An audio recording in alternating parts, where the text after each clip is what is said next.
So Jim Rohn says success is not what you achieve. Success is who you become.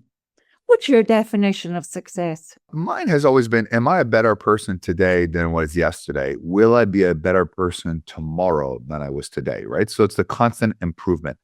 When I start speaking in Ireland, and I happened to meet you and your husband in New Jersey, of all places, but everyone said the mentality in Ireland is very negative, very skeptical. Everything is a scam. And then you go down there and you have this preconceived notion. And you realize that there's the same thing in Australia, as you know, you and I have met there in Perth, you do business there, is that there's tall poppy syndrome. And when someone tells you you can't do it, it just means that they can't. And a lot of it, the hatred and the jealousy is either indoctrinated by their parents, right, and how they grew up, or is a fear of success or a fear that if you do better than what you do.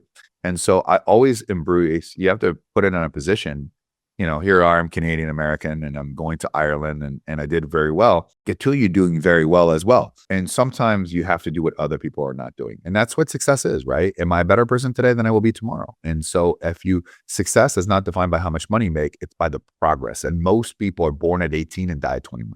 I think that's really interesting because many of the people that I coach and work with are actually in the public sector and they're contributing every day to both mental health services, child protection services, and they don't have the chance to be entrepreneurial. So that concept of what can I do to make a bigger contribution? What can I do to be better? I disagree because they're intrapreneurs, right? They can treat their organization as it's a small business, which means they'll have a greater impact.